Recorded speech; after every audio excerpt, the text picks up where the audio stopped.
This could be a corner of Tibet. It's not. Many Buddhist monks have never seen their homeland. Those who have are refugees here in South India. They fled Tibet after the suppression of a revolt against Chinese occupation forces in 1959. The monastery, Sera is named after a former Buddhist retreat in Tibet. It was built thanks to the man who owned this palace, the Maharajah of Mysore, gave land when India granted asylum to thousands of Tibetans. The Tibetan monastery was much bigger than its Indian counterpart, but numbers are growing here as the faith expands westward and disciples of Buddha enter Sera from a very young age. The education they receive follows strict rules. Learning by rote is seen as the way to the attainment of self-discipline. The boys will spend most of their lives studying before becoming teachers themselves. With funds from sympathizers worldwide, the monastery has established itself as a respected seat of learning. Along with Dharmasala, home to the Dalai Lama, spiritual leader of Tibetan Buddhism, Sera is one of the greatest centers of the faith. Traditional carpet making provides an income for the monks and for the larger community which has established itself around the monastery.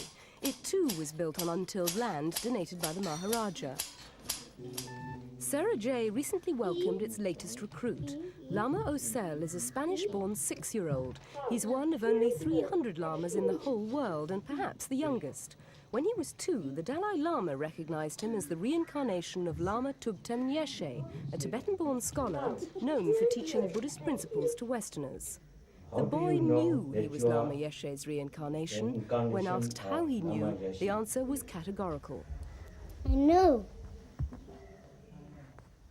Did Lama Osel, whose name means clear light, remember anything of his past life? Again, he did not hesitate, even though the question was not asked in his native Spanish.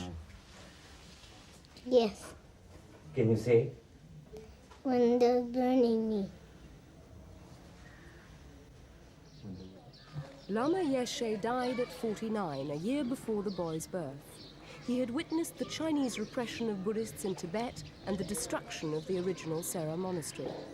According to Buddhist belief, reincarnation is inevitable for everyone.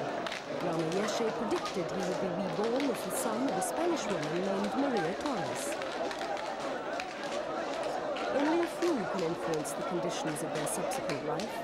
The woman's husband, a construction worker, had helped build Lama Yeshe's retreat in Rubion, Spain. On July the 15th, an auspicious date in the Tibetan Buddhists' calendar, visitors were arriving early at Sera. The occasion, Lama Osel's enthronement ceremony.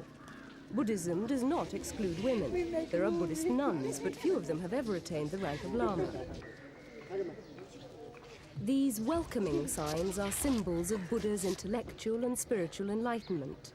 The elaborate preparations for the ceremony were an indication of the boy's status, sanctioned by the Dalai Lama after he had undergone tests in the Buddhist tradition. Buddhists have a reputation for frugality, but this was celebration time, time to give and to receive, and guests were to partake of a traditional feast. The last call to a rare occasion, which was also a religious service dedicated to the bringing of long life to little Lama Osel.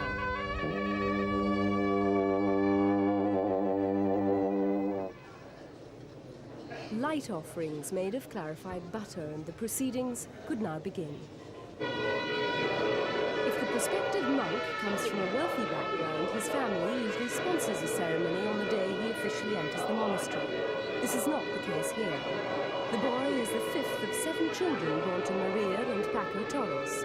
He was tracked down as the reincarnation of Lama Yeshe, who did much to spread the faith in the West.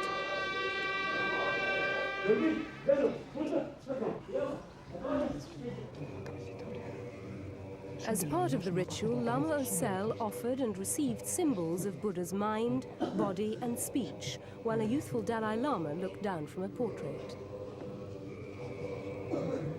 And under the watchful gaze of older members of the order, money, the symbol of worldly goods, was handed out to all.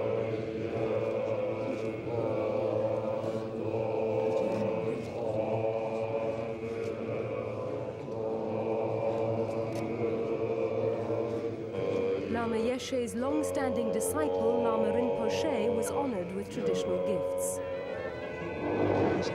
The young Lama's debut was not without controversy. When he was 2, a story appeared in the Times of India newspaper in which an alleged spokesman of the Dalai Lama raised questions about the boy.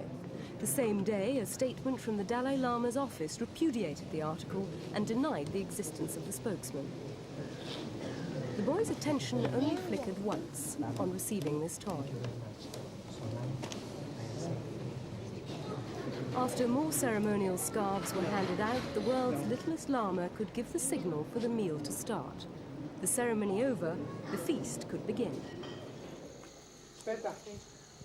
The young Lama had taken everything in his stride.